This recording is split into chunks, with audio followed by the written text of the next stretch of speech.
Good afternoon.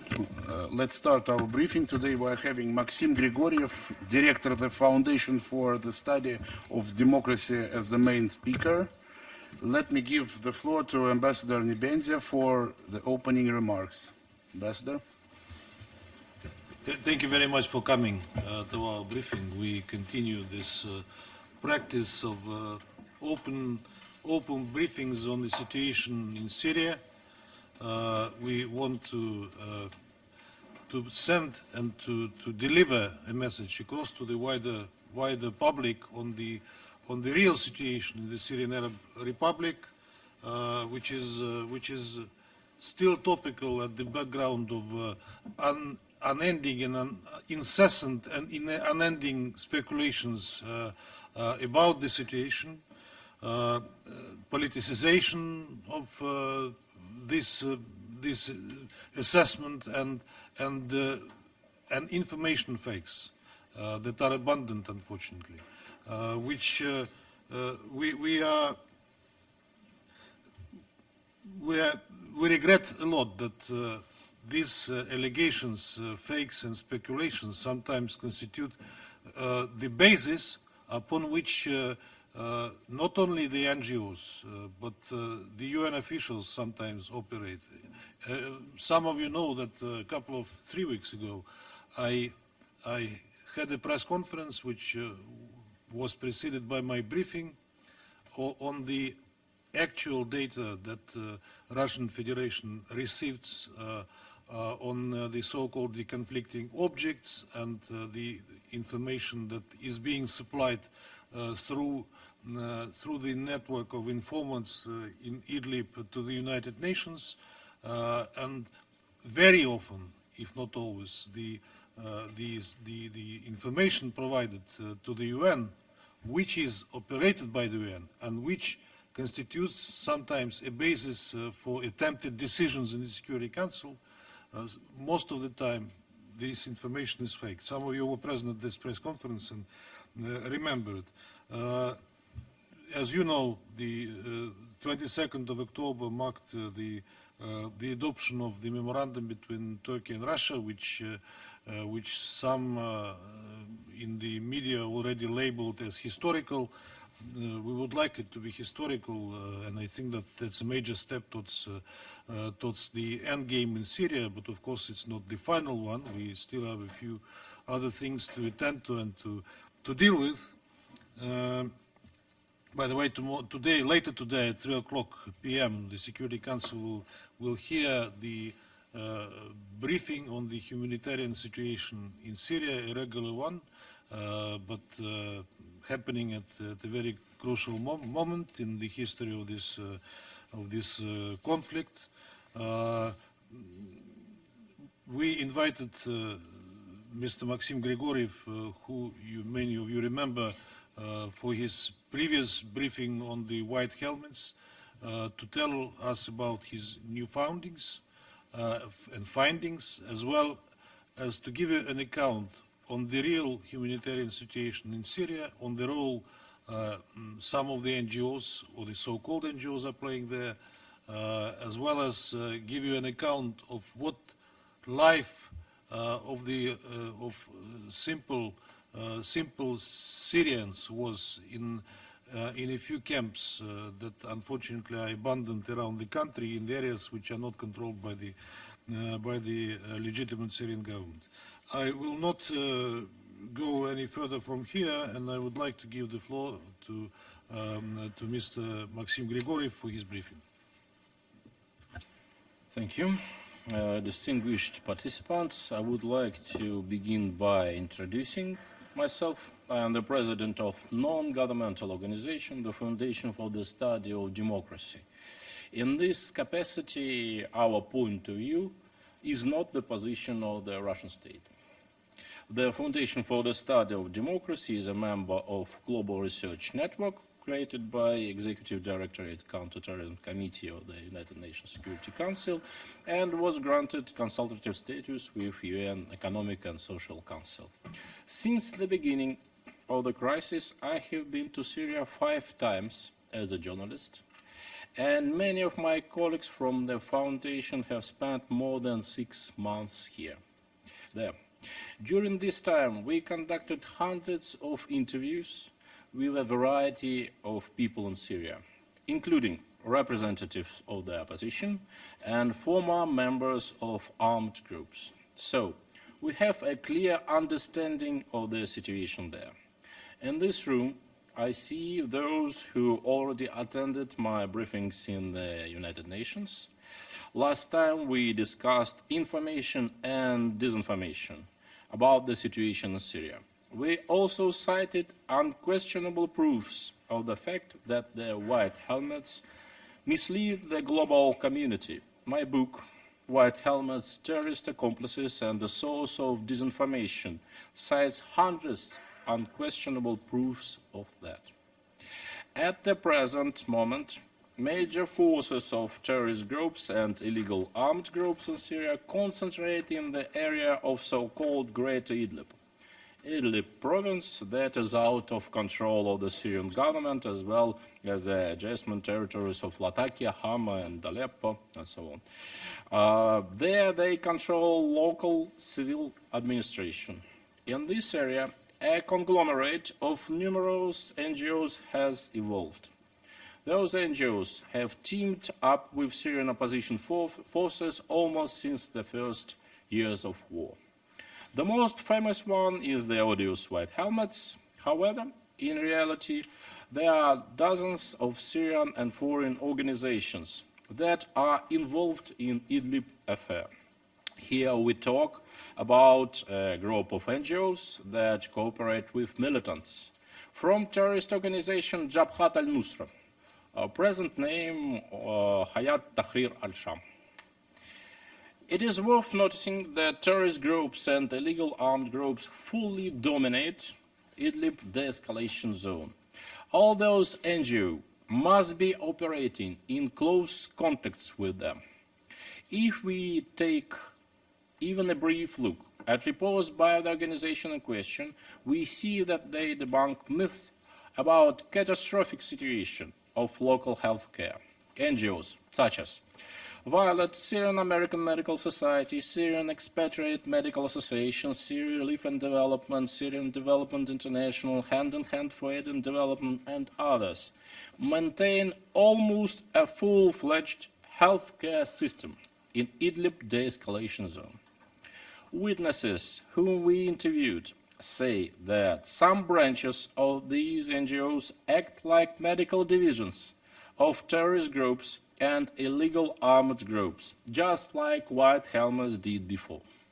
Their resources and capacities are used in the first place by the illegal armed groups and formations, and secondly, for peaceful citizens.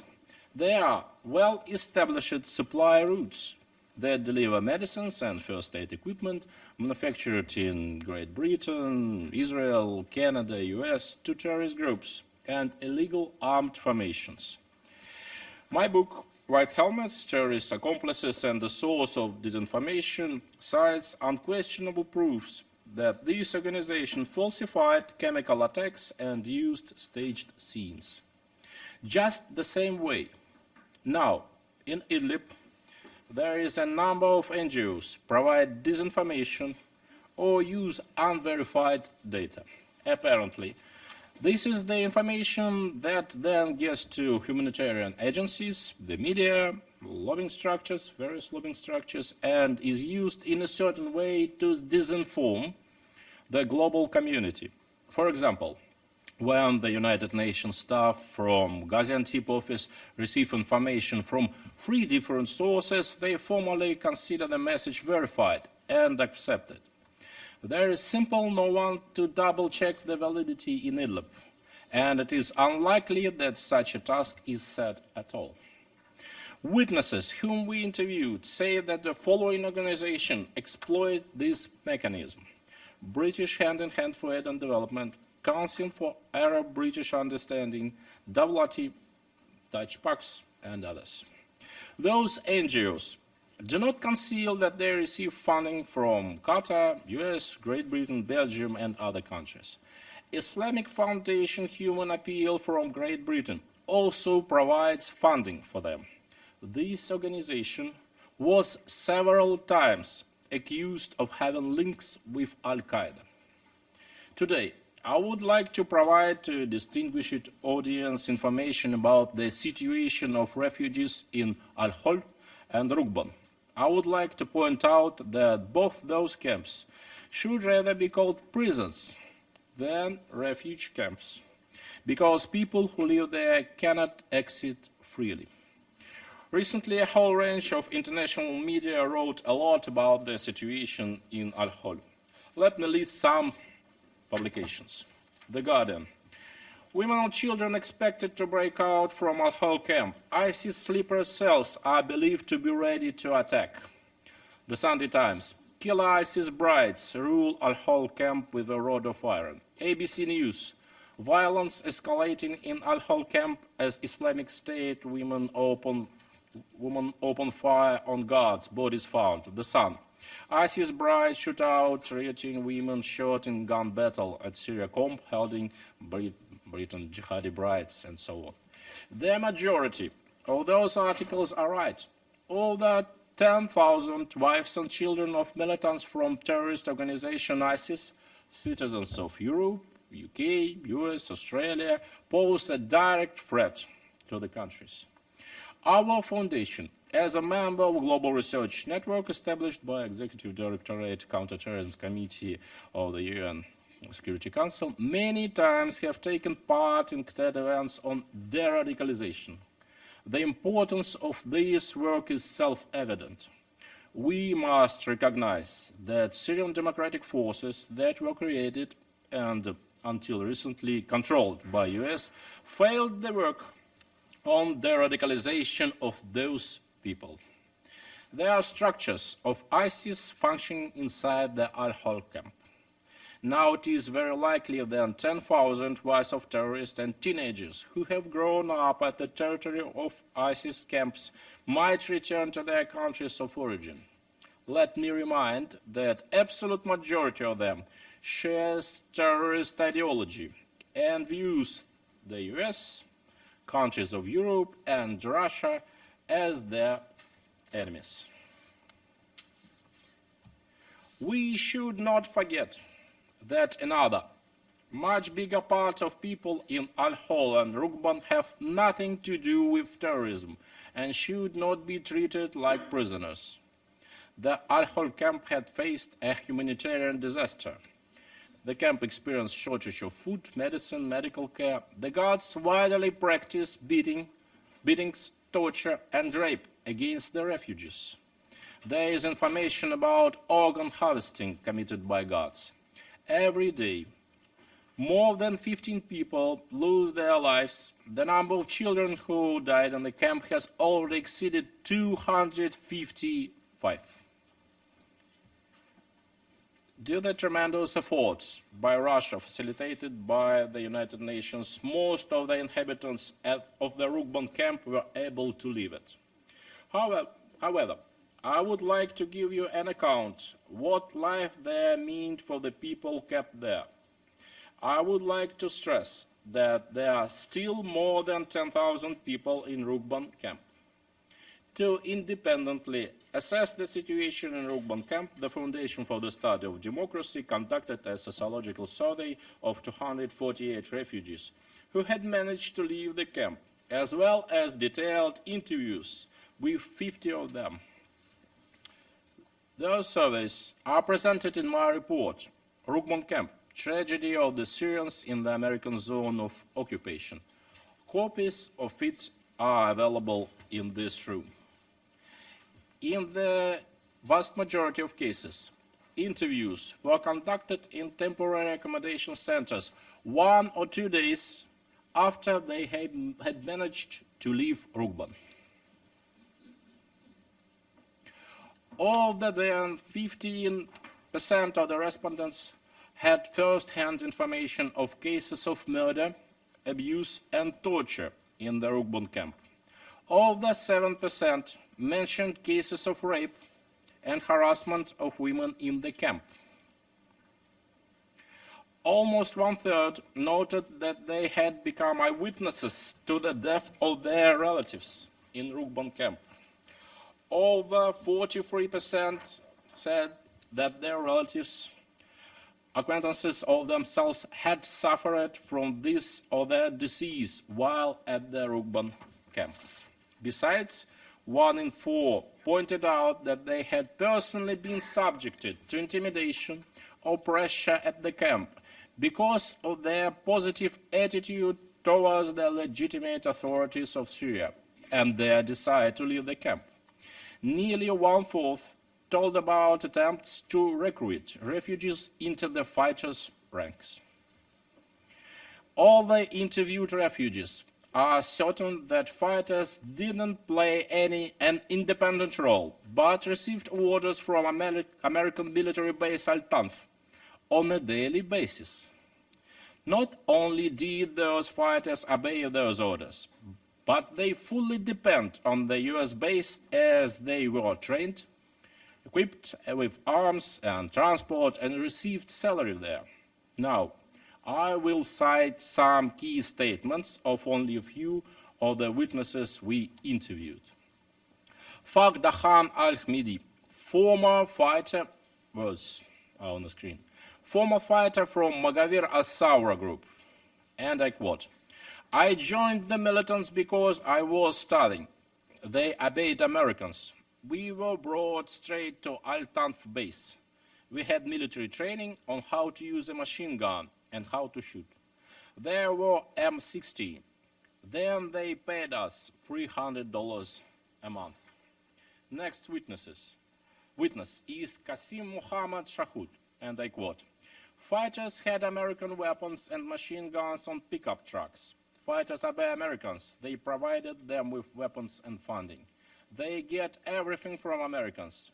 They obey them, and Americans pay them, give them weapons, as well as support them." Next witness is Khaled Hussein Al-Hussein, and I quote, "The aim of the militants was to ensure that no one would return to the territory of the Syrian government. That is why they didn't like when someone spoke well about the Syrian state. Militants often went to Americans' base. We often saw columns of Americans and militants.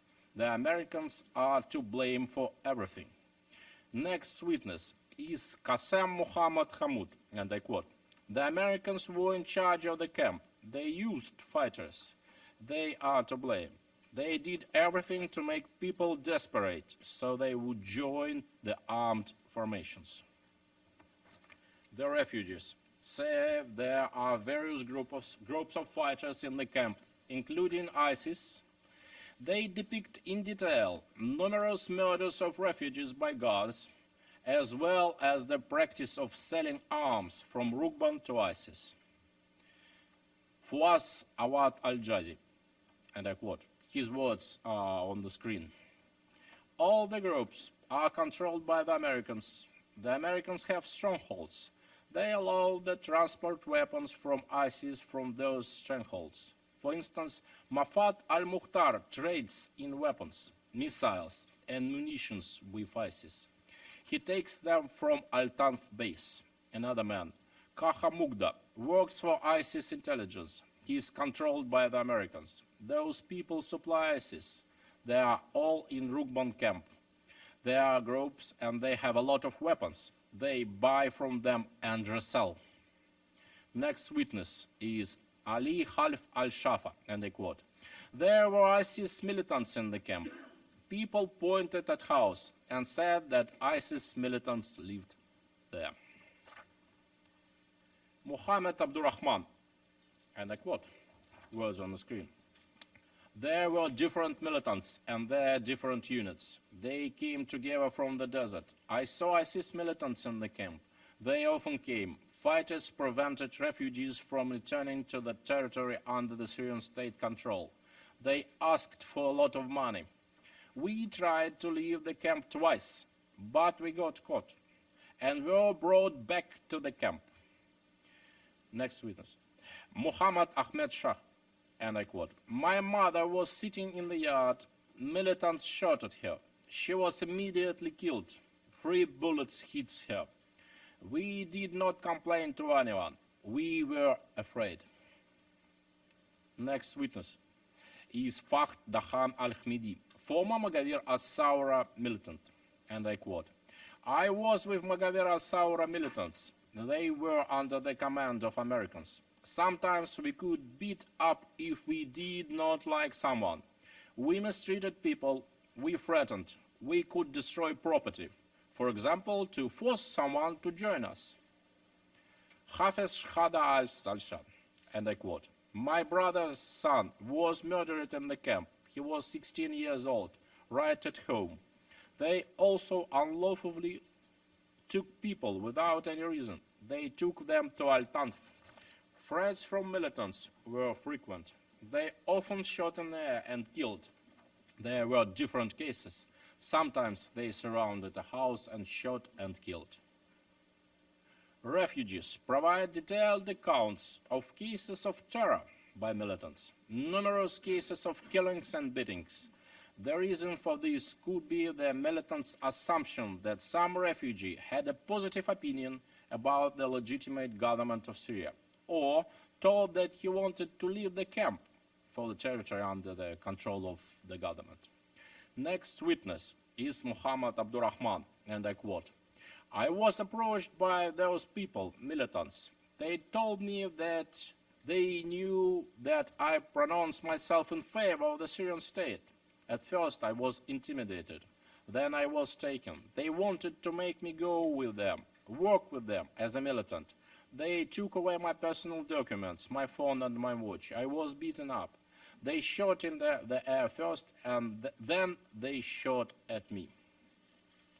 Ali Ahmad Khalif, and I quote, once I was arrested, blindfolded, threatened with death. They filmed the video to use it against me, so that I would stay in the camp, so that I would not try to leave it. They said, we will kill you if you try to leave the camp again, and we will complain to the Americans. I realized that they would put me in the jail. They threatened with the Americans. They had a prison. Fawaz Awad al-Jazi, and I quote, militants killed my cousin. That Noaf was a good man. He went to the market to buy food, buy goods. Another man, Hassan Ledjim, was arrested and killed by militants, hanged. They took him somewhere, and 15 days later he was found dead. The militants said that had hanged him. Extremely hard conditions in the Rukban camp and inability to provide food for their children also led to some women being forced to engage in prostitution. Quite often, militants kidnapped children and then returned them to their parents after receiving a significant ransom. Next witness is Fatima Hussein Jmeid, and I quote, 2 years ago, her words on the screen. 2 months ago, I asked my daughter to bring bread from the shop. She went to the shop and the militant saw her. He asked her to go to the market with him. She went, but he went another way, another road. He stopped there. He almost raped her. She was 9 years old then. He didn't have time to rape her. Other militants came, but he almost did it. Another minute and he would have raped her. They threatened my daughter with killing her parents if she told anyone. Militants are all the same, all beasts. My neighbor's son was captured. He's 4 years old. His name is Mahmoud Hasha. Parents paid the money and returned the boy. I heard a lot about the abduction of the children in the camp. Some militants live in the camp. They capture children, keep them in their houses, and demand money for them. Ali Khalif Ali Shafa, next witness, and I quote, there were a lot of cases of rape. There were cases of women being forced to engage in prostitution. Women were forced to do that for the sake of money, food. Next witness is Mahmoud Khaled al-Saleh, and I quote, "It was impossible to live before. Fighters didn't let us out. We had to pay a lot of money. It was impossible for us before. Fighters were outside the camp, and they often were accompanied to the Americans' base." Next witness, Yasser Amar. "It was very difficult to live. People were forbidden to live. It cost a lot of money to get out of there. We were simply told that it was forbidden to leave the camp. I don't know the reason. The militants forbade it. Some managed to escape and some failed. I did not try. I was afraid. They could beat up or kill. To get out, you necessarily have to pay. Otherwise, they would not let you go." Refugees claim fighters kept them in the camp by force, which actually makes them hostages, and thus the camp seems more of a prison or a concentration camp. Next witness is Ali Ahmad Khlev, and I quote, "We tried to escape from the camp 3 or 4 times and returned to the territory under Syrian control, but fighters and armed groups have always prevented us from leaving the camp and made it impossible to get out of there. The first time we tried to get out of there altogether, that is, my family and I, my father got sick. We didn't have a chance. Fighters didn't let us out. Later, my father died." Among problems mentioned by refugees are shortage and high cost of drinking water and food. Next witness is Mahmoud Ali Hamad, and I quote, "The children were starving a lot. Sometimes they ate once a day. One day there was bread, another day there was no bread." Next witness is Mahmoud Khaled al-Saleh. "It was very hard to live," and I quote, "It was very hard to live in Rugban. I have a big family. We used to eat bread once a month." The refugees tell about numerous deaths in Rugban due to the lack of medical assistance. They give examples of their own children and relatives who died of diseases which could have been successfully treated with due medical assistance. According to the refugees, from 20 to 30 people die in Rugban every month. Next witness is Fouaz Awad Al-Jazi, and I quote, "My child and nephew died as they received no medical assistance. My child was 8 months and my nephew was 3. Another witness, Faraz Ali, words are on the screen. Faraz Ali Al-Hariri. "My uncle died in Rugban. He had good health before he got to the camp. We wanted to go to the Syrian territory many times, but we couldn't do that. As we didn't have money, we didn't have an opportunity to pay to the militants." The refugees tell about insanitary conditions in the camp, about dirt, rubbish, and food leftovers in the street, about insects, rats, stray dogs, etc. Thousands of children who grew up in the camp were deprived of an opportunity to get education. Many of them cannot even read or write. Next witness is Ali Ahmad Khlev, and I quote, "The situation in the camp can be described as completely insanitary. The streets are full of dirt, food leftovers, rubbish, and there are animals and rats in the camp. Animals transmitted infectious diseases. Fleas cause skin diseases. In particular, it concerns children." Next witnesses, Ali Khalif Half Ali Shafa. The result of the sociological survey of 248 refugees who had managed to leave the camp, as well as detailed interviews with 50 of them, unequivocally confirms the following conclusions. Refugees from Rugban camp have told in detail about the structure of the camp management system. Various militant groups that preventing refugees from leaving the camp serve as the major management tool. This effectively makes Rugban a prison or a concentration camp where refugees are held hostages. Witnesses also report that ISIS militants are openly present in the camp, as well as those who exactly sell weapons of these terrorist organizations.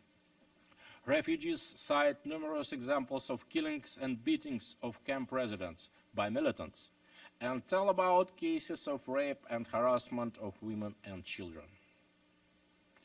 A separate source for militants is the separate source of income for militants is the abduction of young children who are returned to their parents only for a significant ransom.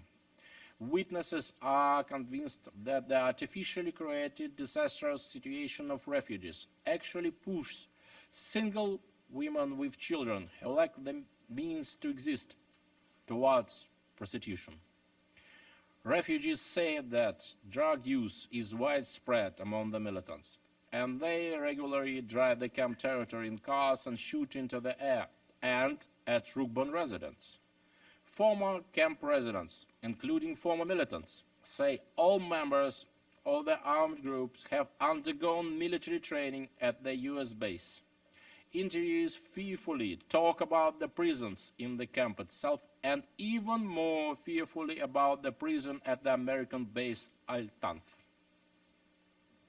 None of the interviewees have any doubts that the camp is run by the Americans and the militants are directly subordinate to them. In support of this, they cite numerous facts, including daily meetings and meetings at the Al-Tanf base of the American command with the leaders of all militant groups and American military training, weapons, supplies, payments of salaries, etc. Interviews describe in detail how the system of intimidation to keep people in detention is functioning. They say that refugees with a positive attitude towards the Syrian government are subjected to pressure, including beatings and torture. The refugees and their families say that after the terror by militants, the next most important problem for them was hunger. Families interviewed said that their young children were starving and eating no more than once a day. The lack of medical care in Rukban resulted in the deaths of many children and adults in the camp. The refugees interviewed gave numerous examples of the death of their own children and relatives from illness that could have been successfully treated if medical care had been available. According to the estimates of refugees with medical education, 20 to 50 people die every month in Rukban from the lack of medical care. Based on the testimony of former refugees from Rukban camp, we explicitly state that numerous severe human rights violations have occurred and continue to occur in Rukban camp under the direct control of the United States. And in general, the problems surrounding the refugees camps appear only in camps created in areas under illegal occupation. We call on the United States to withdraw from the illegally occupied part of Syria and to release the forcibly detained Syrian citizens. Thank you for your attention. I would like to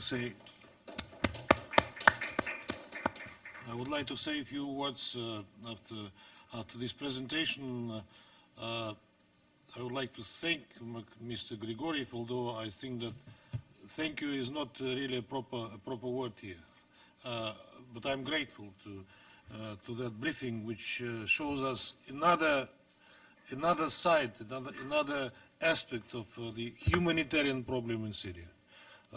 One largely, long and widely neglected, denied, in fact.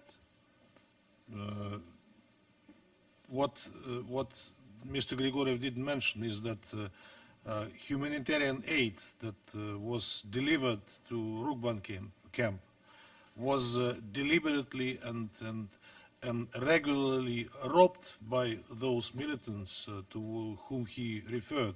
Aid which was addressed to the people who were in dire need of food, of basic necessities, the overall picture is gloomy, and Rukban maybe it's an epitome of those neglected things on the humanitarian front in Syria. Luckily, after laborious efforts by us in particular, we are managing to finally disband Rukban. Most of the inhabitants of Rukban, as we speak, were able to leave this macabre place and relocate to other parts of Syria where they definitely feel much more safe than in the camp. Although Mr. Grigoriev is not expressing the position of the Russian government, but I would like to agree with him in particular on one point, on the need to stop the illegal occupation of the Syrian territory. We would like to commend, I would like to commend President Trump for the decision to withdraw finally, announced by him, as you know, a long time ago, but finally implemented in the northeast of Syria. The last thing he can do in order to reap the laurels of peacemaker is to disband the Attan camp, because Attan is the last territory of the Syrian Arab Republic controlled by the U.S. troops, who, as Mr. Grigoriev, but not solely, like we always do, mentioned, is illegally occupied by the United States. A lot of things to solve in Syria on the humanitarian front. Not just humanitarian, although maybe it's the most immediate, but for the reconstruction of the country that was ruined and devastated by terrorists, who unfortunately were supported from the outside. This phase is largely over, but the next phase, the political settlement, is just starting. And what has not started yet is the reconstruction of the country, which is still continued to be conditioned. We heard a long time ago that some of our partners and colleagues were saying, as soon as the Constitutional Committee is in place, we are ready to rethink our position on rehabilitating and reconstructing Syria.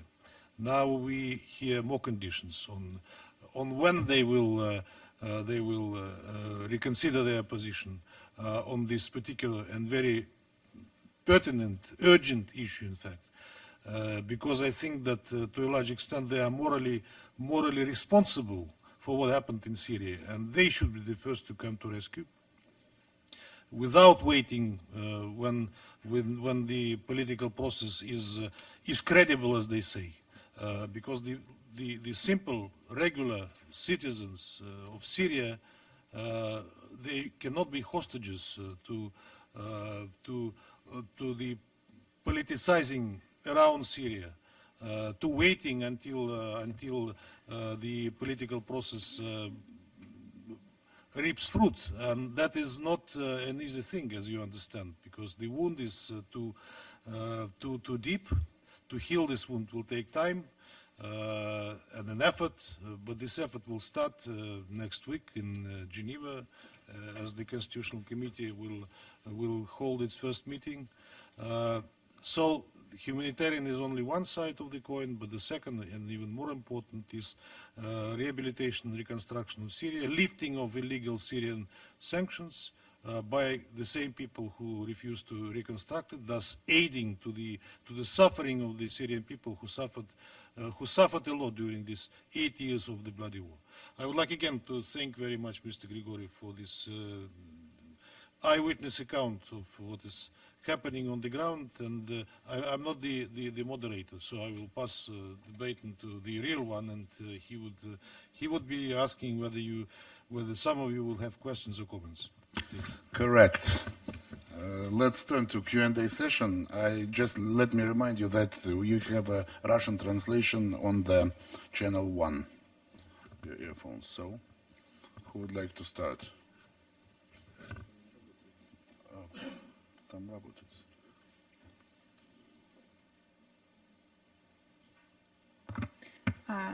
Thank you. Maria Khrianova, TASS News Agency. Mr. Grigoriev, I would like to ask you if you're going to present your valuable report to Secretary General of United Nations and Security Council. Thank you. Вы знаете, я скажу вам честно, до этой минуты я об этом не задумывался. Но я думаю, что я обращусь к российскому постоянному представительству при ООН с этой просьбой. Address the permanent mission of the Russian Federation to the United Nations and convey this request to them. Who's next?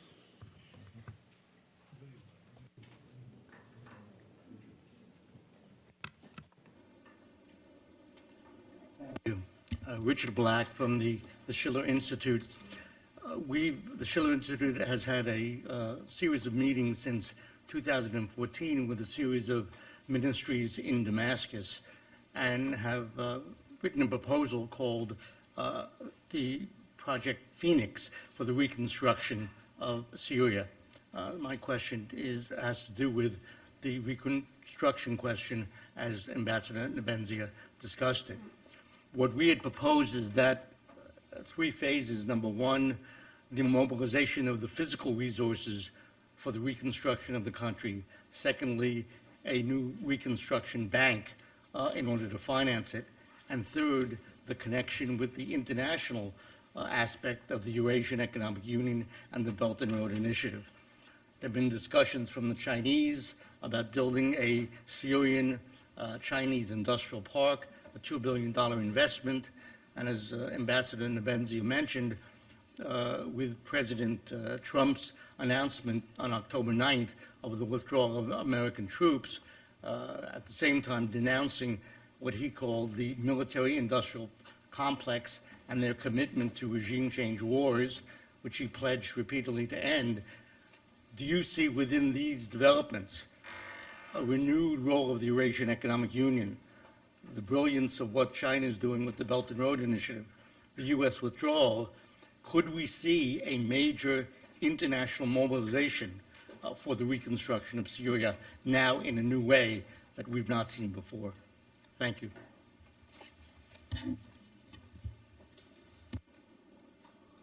Знаете, мы хорошо представляем, что сейчас происходит в самой Сирии. Что касается готовности международного сообщества и конкретных стран оказывать помощь в реконструкции Сирии, мы скорее видим больше заявления, чем конкретные дела. Мы, конечно, надеемся, что за этими заявлениями и обещаниями, обещания были со стороны разных стран, последуют конкретные дела. Но пока мы этого не видим. Пока мы этого не видим, и, поверьте, сирийские граждане находятся после вот того, что происходило, в очень тяжелой ситуации. И, конечно, я думаю, что эта помощь была бы для них полезна. Но, к сожалению, несмотря на обещания, пока мы этого пока не видим. Very useful for them, but in spite of everything, there hasn't been such help yet. Who is next? Thank you very much. My name is from Global Action Prevent War. First of all, thank you very much for this detailed and very thought-provoking presentation. I would have 2 questions concerning your survey. First of all, what were the ways how you could get into the camp, what tools you had to use, whether you used any diplomatic ways. And second question is whether you were surveyed or observed by the militants during you were conducting this survey. Thank you.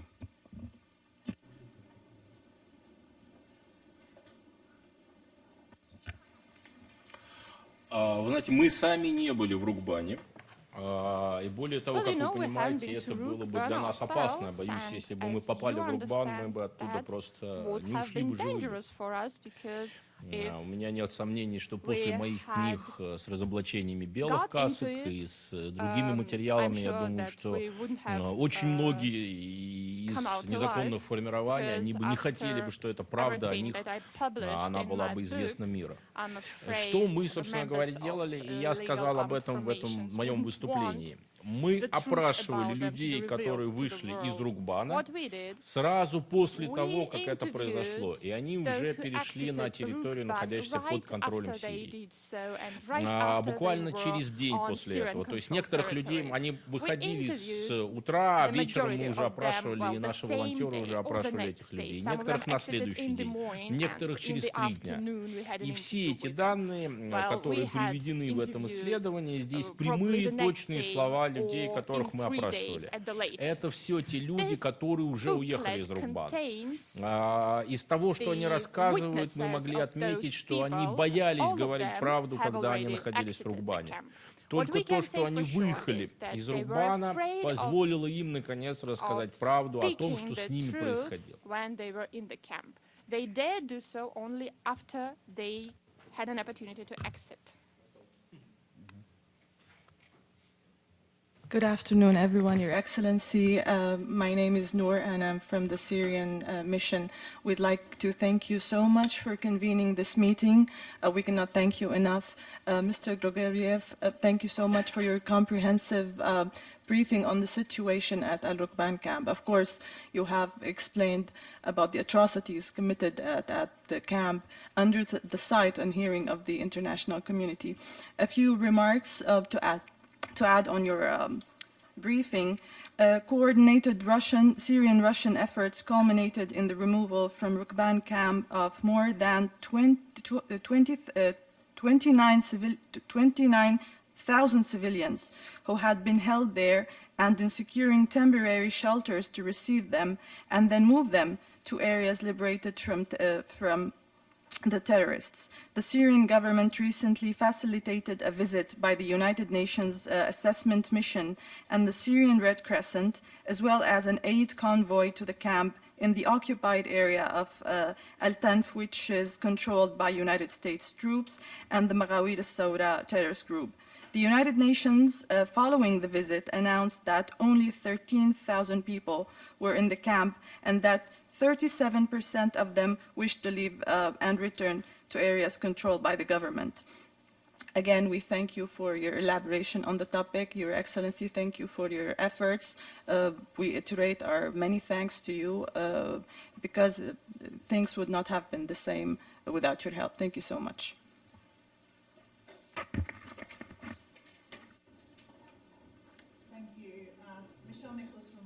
I actually have a question for you, Ambassador.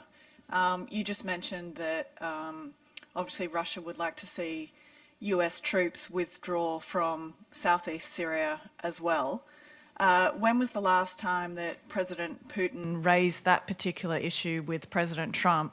And has President Trump or any US officials indicated to Russia that they might be willing to withdraw those troops from this particular area of southeast Syria? Thank you, Michelle. You ask questions only to me. You ignore our briefer, but all right, since it's addressed to me, I will answer it. We raise this issue permanently, constantly, both here in the Security Council and at any opportunity that arises. Minister Lavrov speaks about it unequivocally. We are saying, and that is no secret about our official position, that we want the illegal foreign presence on the Syrian soil to finish soon, and that applies to everyone. In fact, I stress the illegal foreign presence because there is legal foreign presence in Syria, which was a result of a request by the Syrian government.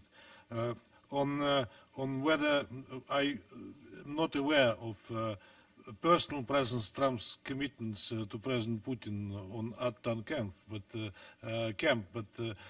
I do not recall or even presume there were such pledges, if not commitments, since U.S. made it clear when the decision on the withdrawal from the northeast was adopted, I think, by the mouth of their defense secretary Esper, they said that they will leave behind the Artan base, which, and since I presume the U.S. policies are consistent, and Defense Secretary Esper says what he is instructed to say by the U.S. leadership, I presume this is the position of President Trump, at least for the time being. But it does not preclude me, again, to remind that we consider that presidency illegal, and we would like it to end as soon,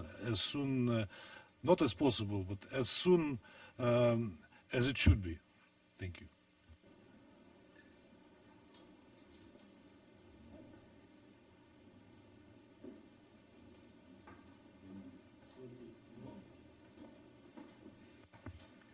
Okay, thank you. This is Yan from Chinese Mission, and thank you, Mr. Grigoriev, for your briefing for this first-hand information. And it helps us to have a view of the whole picture. And we agree that there should be no politicization of the humanitarian issue. And with all this briefing today, we think we should pay more attention to the camp management issue of both Ho camp and the Rukaban camp, and to deal with effectively the crimes and violent incidents in that camps, especially to avoid the forced stay of refugees or IDPs. And for China, we are concerned about the humanitarian situation in Syria, and we think the Syrian people should not pay the cost of this conflict. And in our position, we are willing to have more communication with the Syrian government, and it is ongoing. There are discussions for our assistance for the reconstruction, and we think there should be no political preconditions for assistance for post-war reconstruction, and or nor should it be a way for political pressure. So we are willing to do more, and maybe in the future to deepen bilateral cooperation with the Syrian government. Thank you. Я не знаю, что здесь добавить. В общем, Well, basically, я как I гражданское even общество do not России know what I согласен. can add to this, and as a representative of Russia's civil Пожалуйста. society, I fully subscribe to what you said.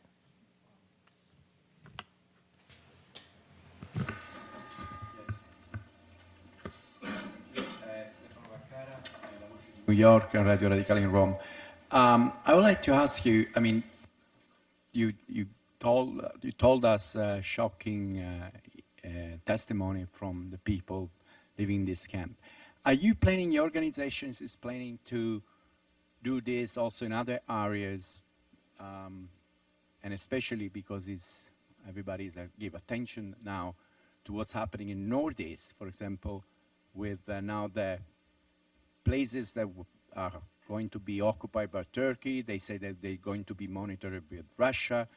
I guess that when the ambassador was saying that all the foreigners, illegal foreigners, had to leave Syria, probably was mentioning, I mean, you were referring also to Turkey in this moment, because it looks like it's illegal unless the Syrian government told Turkey to come in, right?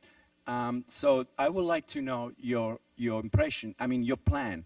Are you going to go also in places, for example, that Turkey in this moment controls or will control?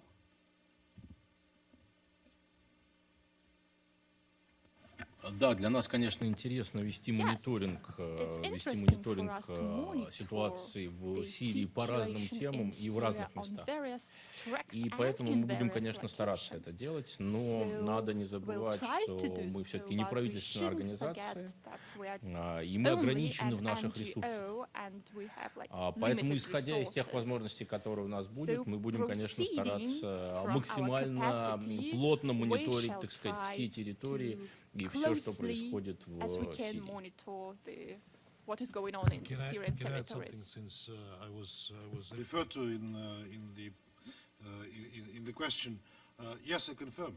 All illegal, I stress, foreign presence in Syria should eventually end.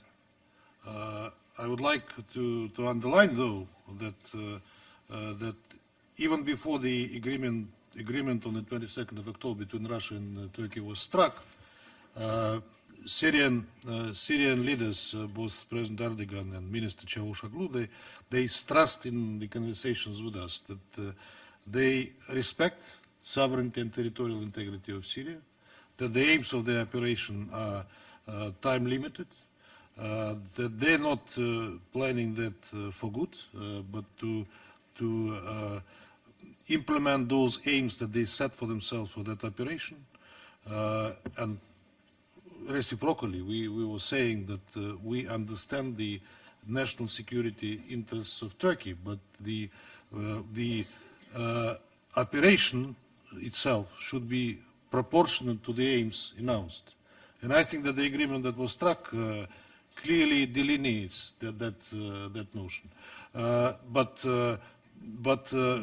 I said what I said. Yes, all illegal foreign presence in Syria should eventually finish.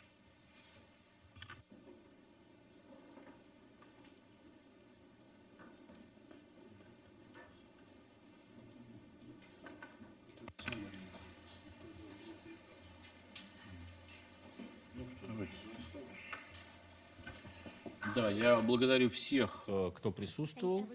Я благодарю всех, кто задавал вопросы. Для нас, как организации неправительственной, которая занимается исследовательской работой и вопросы защиты прав человека, очень важно, чтобы мы могли доносить информацию, которую мы получаем. И, естественно, наша работа здесь очень непростая, но для нас важно, что есть возможность доносить до международной аудитории.